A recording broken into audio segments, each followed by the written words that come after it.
அன்புக்குரிய சகோதர சகோதரிகளே, உங்கள் அனைவருக்கும் குடியரசு தின விழா வாழ்த்துக்களை மகிழ்ச்சியுடன் தெரிவித்துக் கொள்கிறேன். Happy republic day to you all.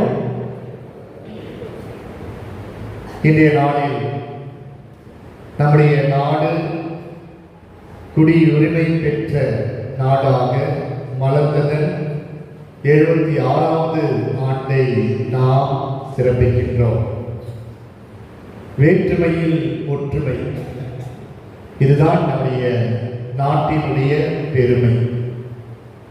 பல மதங்கள், பல இனங்கள், பல மொழிகள், பல கலாச்சாரங்கள், பல பண்பாடுகள், பல நாகரிகங்கள், இவற்றை உள்ளடக்கியதுதான் நம்முடைய பாரத தேசம். ஆகவே அன்புக்குரியவர்களே, இன்று நாம் அனைவரும் இந்த இந்திய நாட்டினுடைய குடியுரிமை பெற்ற மக்கள் என்ற ஒரு பெருமையை நாம் பெற்றிருக்கின்றோம். ஆகவே நம்முடைய அரசியல் அமைப்பு சட்டப்படி நாம் அனைவருக்கும் இந்த நாட்டில் வாழ்வதற்கான உரிமை உண்டு, கடமை உண்டு, அந்த உரிமைக்கேற்ற வாழ்வு உண்டு. இதுதான் ஜனநாயக நாடு என்ற ஒரு பெருமை நமக்கு கிடைத்திருக்கிறது. ஆகவே உலக அளவில் பெரிய ஜனநாயக நாடு என்ற பெருமை நம் நாட்டிற்கு உண்டு. இவ்வாறு பல சிறப்பு அம்சங்களை கொண்ட நம் நாட்டில் நாம் அனைவரும் வாழ்வதற்கு பெருமை அடைந்திருக்கின்றோம். அதற்காக இறைவனுக்கு நன்றி சொல்வோம். இந்த இந்திய நாட்டின் குடியுரிமை பெற்ற மக்களாக இறைவன் நம் ஒவ்வொருவரையும் வாழ்வித்து இந்த நாட்டின் வழியாக நம் குடும்பங்களுக்கும் தனிப்பட்ட வாழ்விற்கும் மேன்மை கொடுத்திருக்கிறார். ஆகவே ஒரு நன்றி சொல்லும் நாடாக இந்த நாளிலே நாம் இணைந்து இந்த நன்றி திருப்பலியை ஒப்புக் கொடுத்துக் கொண்டிருக்கிறோம்.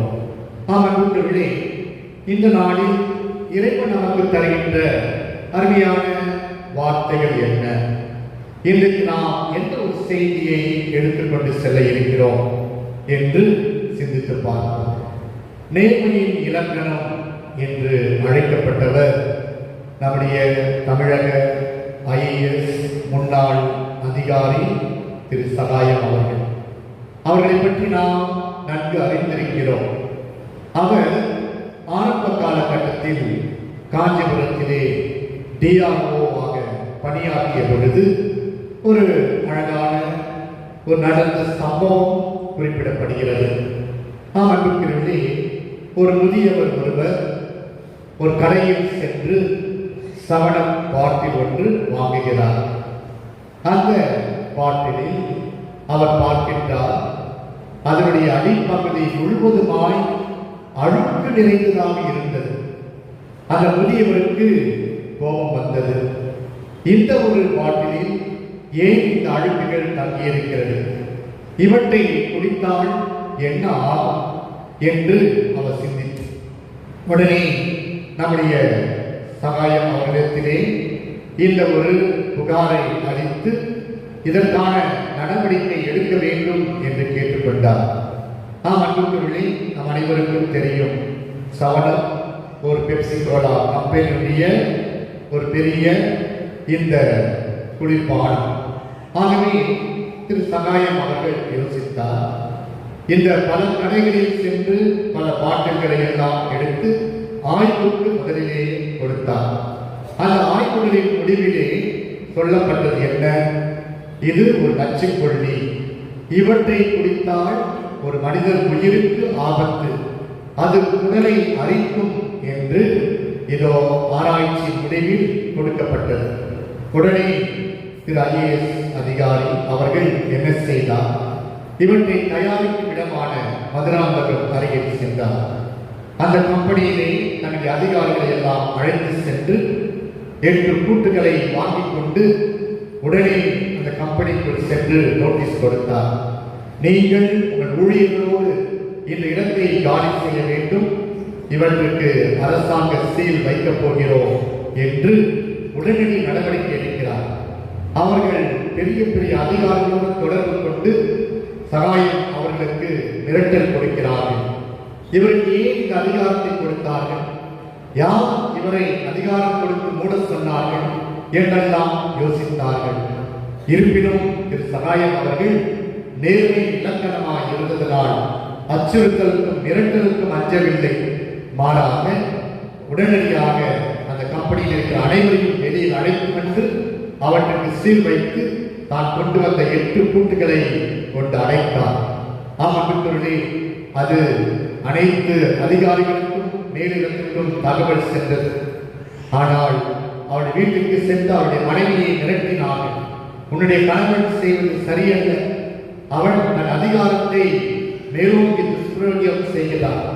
உடனடியாக அவருக்கு நாங்கள் நடவடிக்கை எடுக்கப் போகிறோம், இல்லை என்றால் உன்னை கொலைக்கு நாங்கள் உள்ளாக்குவோம், உன் குடும்பத்தை அழிப்போம் என்றெல்லாம் சொன்னார்கள்.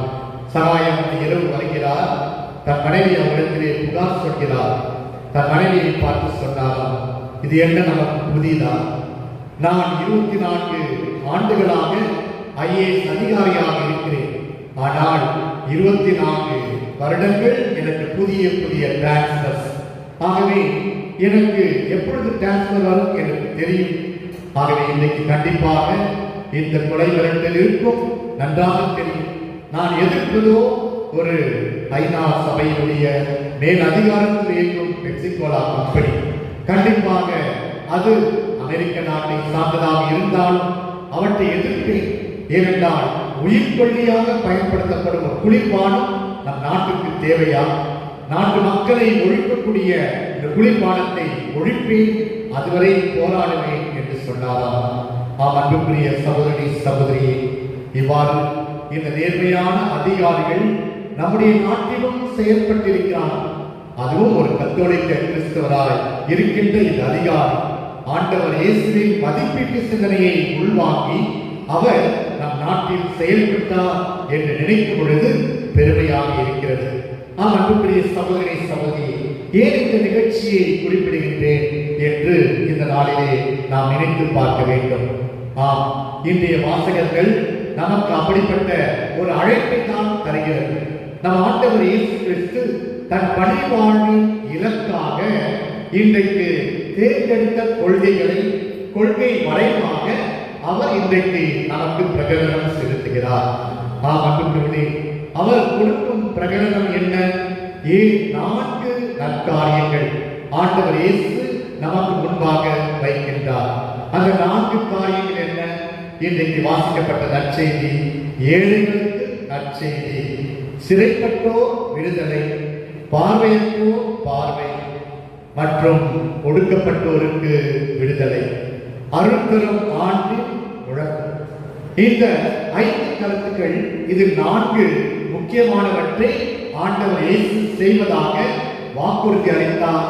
இந்த நற்செய்தி இன்றைக்கு எண்ணில் நிறைவு பெறுகிறது என்று பகிரங்கமாக பறைசாற்றினார். அன்புக்குரியவர்களே, இயேசு ஒரு வரலாற்று நாயகன். அவர் தான் இந்த உலகத்தில் எதற்காக வந்தேன், அந்த இலக்கை, தன் பணி வாழ்வை அவர் முத்திரையிட்டு இன்றைக்கு அறிவிப்பு செய்கிறார். அவற்றை நிறைவேற்றியவர்தான் நம் ஆண்டவர். ஏழைகளுக்கு நற்செய்தியை கொடுத்தார்.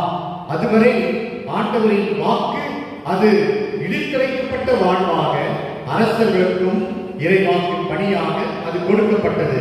ஆனால் ஆண்டவர் இயேசு இந்த வாழ்த்துதல் வார்த்தைகள் ஏழைகளுக்குரிய வார்த்தைகள்.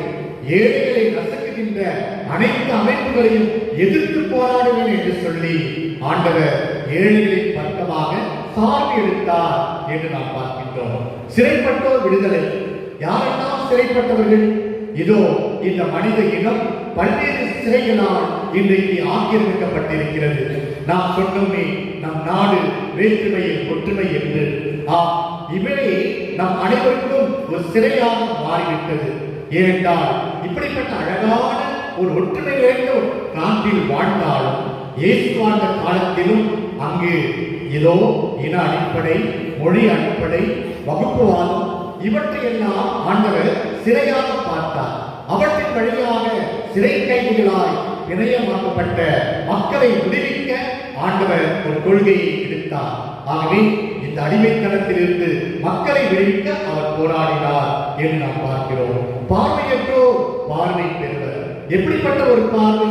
அகப்பார்வை மட்டுமல்ல, புறப்பார்வை ஒரு மனிதனுக்கு தேவை. அன்புக்குரியவர்களே, நம்மை குறித்து நடக்கின்ற ஒரு விழிப்புணர்வு பார்வை தேவை. நம் இந்திய நாட்டில் இன்றைக்கு நாம் அனைவரும் குடியுரிமை பெற்றவர்களாக வாழ்ந்தாலும் நம்மிடத்திலே விழிப்புணர்வு உண்டா? ஒரு பெரிய ஜனநாயக நாடு என்று சொல்கிறோம். ஜனநாயக முறைப்படி தேர்தல் அனைத்தும் ஒழுங்காக நடத்தப்படுகிறதா? இன்றைக்கு எத்தனை பிரச்சனைகள், எத்தனை கோளாறுகள், எத்தனை விதமான ஊழல்கள், இவை அனைத்தையும் நாம் கண்டும் காணாமல் ஒவ்வொரு 5 வருடத்திற்கும் நாம் தேர்வு செய்கின்றோம் தலைவர்களை. எப்படிப்பட்டவர்களை தேர்வு செய்கிறோம்? விழிப்புணர்வோடு செயல்படுகிறோமா? பணத்துக்கு அடிமையாகி விட்டோமே, பணத்துக்கு அடிமையாகி நம் நாட்டையே அடமான வைத்து விட்டோமே. ஆகவேதான் அரசியல் தலைவர்கள் கூட அந்த பணத்துக்கு நம்மை அடிமையாக்கி நம்மை துன்புறுத்துகிற நிலையில் இன்றைக்கு இருப்பதை நாம் பார்க்கிறோமே. அப்படிப்பட்ட அமைப்புகளை எதிர்த்தவர்தான் நம் ஆண்டவர் இயேசு கிறிஸ்து. ஆகவேதான் பார்வையற்றோர் பார்வை பெறுவர், விழிப்புணர்வு பார்வை தேவை என்று சொல்கிறார். ஒடுக்கப்பட்டோருக்கு விடுதலை. இந்த உலகத்தில் வாழ்கின்ற அனைத்து ஒடுக்கப்பட்ட மக்களின் சார்பாக நம் ஆண்டவர் குரல் கொடுத்தார்.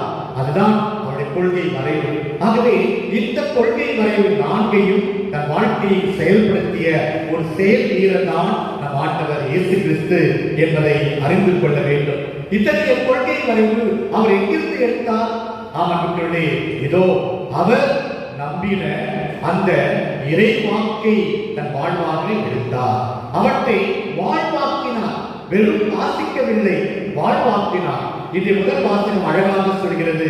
எஸ்ரா இறை வாக்கை வாசித்தார். அந்த இறை வாக்கை வாசித்த பிறகு மக்கள் அனைவரும் அதற்கு செவி கொடுத்து ஆமென் ஆமென் என்று பதிலுரைத்தார்கள். எஸ்ராவின் இறை வாக்கு மக்களை நெகிழ செய்தது, அவர்கள் உள்ளத்தை தொட்டது. அவர்கள் அனைவரும் கண்ணீர் மல்க அந்த தெய்வீக திருச்சபையிலே நின்றார்கள் என்று முதல் வாசகம் சொல்கின்றது. அப்படிப்பட்ட ஒரு ஆழமான இறைவாக்கின் பகுதிகள் மக்களை தொட்டது என்று நாம் பார்க்கின்றோம். அதைதான் இன்றைக்கு ஆண்டவரும் வாசித்தார். அவ்வாறு வாசித்ததை தன் வாழ்க்கையில் நிறைவேறியது என்று சொன்னார். மக்கள் கேட்டார்கள். அந்த இறைவாக்கை நிறைவேறியது என்று சொன்னவுடன் கொதிப்படைந்தார்கள். அன்புக்குள்ளே இதுதான் இறைவாக்கினுடைய அர்த்தமும் ஆழமும். அதை நம் வாழ்க்கையிலே கண்டுணர்ந்தோமா? இன்றைக்கு அதே இறைவாக்குகள் நம் பகுதியில், நம் பங்கில் ஒவ்வொரு வாரம் ஒவ்வொரு நாளும் வாசிக்கப்படுகிறது. வாசிக்கப்பட்டவை நம் உள்ளத்தை தொட்டதா?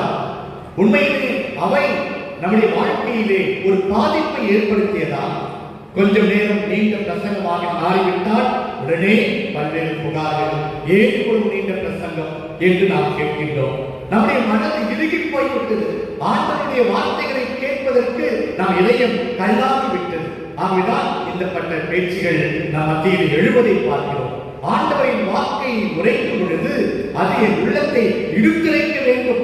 அவ்வாறு அந்த வார்த்தைகள் என்னை இழுத்துரைக்கவில்லை என்றால், ஒரு மனமாற்றத்தை ஏற்படுத்தவில்லை என்றால், அந்த வாழ்வதன் வார்த்தைகளை வாசிப்பதன் அர்த்தம் இல்லாமல் போய்விடும். எனதான் நம் தாய் திரு அவை இந்த நாளிலே இந்த அருமையான வார்த்தைகளை சொல்லி, இந்த வார்த்தைகள் ஒவ்வொன்றும் நமக்கு உயிர் தரும் வார்த்தைகளாக மாற வேண்டும்.